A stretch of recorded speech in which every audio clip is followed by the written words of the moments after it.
Bonjour, bienvenue dans Instant Stress. Aujourd'hui, nous allons parler de l'alcool. L'alcool, c'est comme le tabac, c'est une drogue. Oui, c'est une drogue avec de l'addiction, addictologie.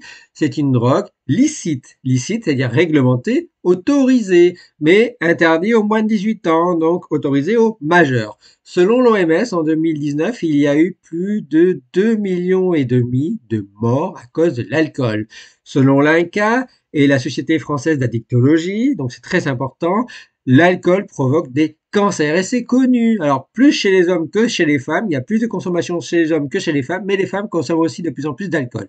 Eh bien les cancers, ça concerne les cancers à la fois, vous avez la bouche, l'œsophage, le larynx, vous avez le foie, cancer du sein peut être provoqué par l'alcool, cancer de l'estomac, cancer du côlon. L'alcool est responsable d'au moins un minimum 7 types de cancers différents. Et 40% des cancers dans le monde sont évitables en changeant nos habitudes, l'alimentation, l'alcool et le tabac. Donc vous voyez, si on arrête l'alcool, si on réduit l'alcool, on réduit fortement les risques d'avoir des cancers dus à l'alcool. Et pourquoi? C'est parce que l'alcool, il a une substance psychoactive qui est toxique dans l'alcool. C'est ce qu'on appelle l'éthanol. L'éthanol, c'est la substance de l'alcool. Eh bien, faut savoir que, alors évidemment, on vous dira, ah oui, mais si je bois une bière, une dose de bière, c'est pas pareil que si je bois un martini, si je bois un whisky ou si je bois même une liqueur à 40 degrés plus. Eh bien, faut savoir que les alcools sont classés en fonction de leur degré d'alcool, mais une dose, une unité d'alcool, quel que soit le type d'alcool, c'est la même unité partout, que ce soit dans la bière, dans le whisky ou dans les liqueurs. Donc l'alcool, une dose d'alcool, c'est aussi dangereux partout. Voilà. Et donc même moi, j'aime boire régulièrement ma petite bière le vendredi soir, par exemple, pour entre guillemets me détendre. Eh bien, l'alcool, ça ne détend pas, c'est une fausse bonne idée. L'alcool, on dit toujours on boit l'alcool pour se détendre, pour les fêtes. Non, l'alcool, c'est s'associer à la fête, à l'apéro, à la joie, à la détente. En fait, c'est une fausse bonne idée. On se dit ça pour donner bonne conscience, mais en fait, l'alcool, c'est pas de la détente, c'est pas de la joie, c'est une molécule toxique, l'éthanol. Et donc tout le monde le sait. Donc quand on boit de l'alcool, il faut faire très très très attention, parce que l'alcool est responsable des cancers, mais aussi beaucoup d'accidents de la route, beaucoup de mortalité qui sont dérivés des effets de l'alcool. Et puis, vous avez des maladies métaboliques, vous pouvez avoir des problèmes d'hypertension. En France, pour vous donner une idée sur les cancers, vous avez 60 000 nouveaux cas par an dus au tabac et 28 000 cas dus à l'alcool. C'est énorme. En France, et même dans le monde, maintenant on dit dans le monde, l'OMS dit que dans le monde, on est à peu près 400 millions de personnes ont des troubles liés à l'alcool. 7% de la population mondiale est perturbée à des troubles liés à l'alcool. Donc c'est très très très important. Alors, bien entendu, vous pouvez voir que l'alcool, les alcools en particulier, vous avez ce qu'on appelle en France le paradoxe, le French paradox. Le French paradox, c'est lié au vin. On vous dit, le vin, c'est de l'alcool. Oui, c'est de l'alcool. C'est aussi dangereux que les autres alcools. Ça provoque de cancer et de l'addiction autant que les autres alcools. Sauf qu'on vous dit, oui, mais il y a une grosse économie, il faut faire attention, il y a beaucoup de producteurs d'alcool, de vin, donc il faut faire très attention. Et puis le vin contient aussi, c'est assez un peu à part de l'alcool, ça contient des antioxydants, les fameux polyphénols, le resveratrol, comme ce qu'on trouve dans les vins, dans les fruits rouges. Malheureusement, ce resveratrol, et les études montrent que chez les buveurs d'alcool, on n'en retrouvera jamais dans le sang, on trouve jamais de resveratrol dans le sang.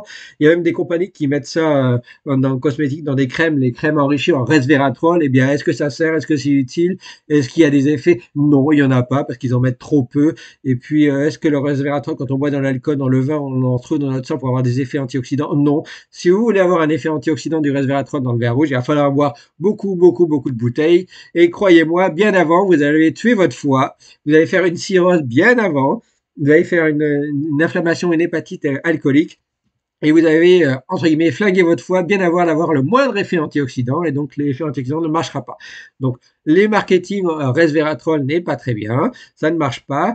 Et puis, l'alcool, évidemment, ça a plein d'effets, comme le tabac, sur les cancers, ça accélère le vieillissement. Et le paradoxe français, ça venait d'une étude qui était de 1981, c'est vieux. En plus, ça avait été fait par des cardiologues renommés, qui avaient un nom. Et ben, ces cardiologues, ils avaient comparé différents effets et ils avaient montré que boire du vin rouge, peut-être, était entre guillemets bon pour la santé, peut-être avec ses fameux antioxydants. Et donc tout de suite, tout le monde s'est engouffré dessus. Ok, le vin est bon pour la santé. Si on en boit un petit peu, même en cardiologie pour le cœur, le vin est bon pour le cœur, en particulier le vin rouge parce qu'il est riche en polyphénol.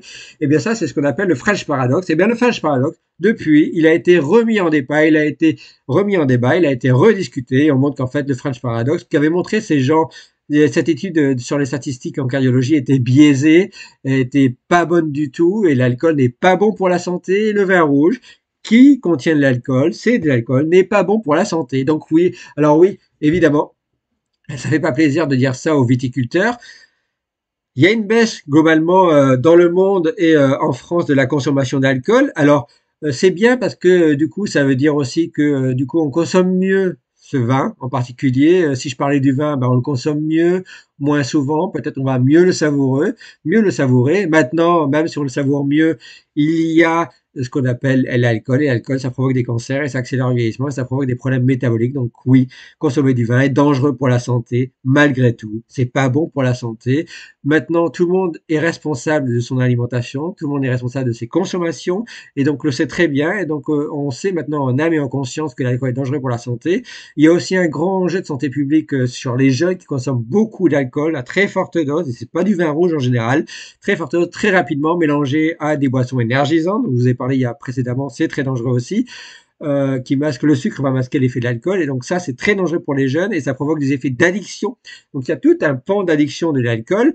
Et le vin rouge, évidemment, contribue à ces addictions. Il faut le dire, il y a une classe de la population qui est addicte au vin et addicte à l'alcool. Et puis, du coup, bah, le vin, le French Paradox, c'est pas bon pour la santé, même si on a des habitudes de boire de l'alcool. Même moi, je connais les effets néfastes de l'alcool, je connais les faces. Ça m'empêche pas de boire des fois des apéros. Des fois, je fais des apéros sans alcool. Des fois, je fais des apéros avec alcool. Je sais quand je bois du vin à des repas, les effets d'alcool. Je fais très attention puisqu'il faut avoir des effets modérés. Maintenant, on dit que à la moindre consommation d'alcool, à la première dose, il y a déjà des effets. Donc, il faut savoir qu'à la première dose, il y a des effets de l'alcool et notre corps le sent. Et ça augmente également nos effets sur le stress, nos problèmes d'hypertension. Donc voilà. Vous avez parlé de l'alcool, faites très attention à la consommation d'alcool. Évidemment, en plus, les viticulteurs ont un problème maintenant, c'est le changement climatique. Le changement climatique est en train de changer, d'attaquer les vignes. Donc, il va y avoir moins de production de vin, moins de consommation de vin. Donc, ça joue en effet contre l'alcool et ça, c'est entre guillemets bien. Mais si je dis ça, évidemment, la revue de France ou les revues de vin m'ont pas aimé ce que je dis, mais elles le savent, tout le monde le sait. Donc, elles ont un discours, pas dire qu'il faut interdire l'alcool, mais faire attention à l'alcool. Évidemment, il faut faire très attention à l'alcool puisque c'est une addiction et c'est une drogue licite. Voilà, merci à vous. Ciao, ciao, ciao.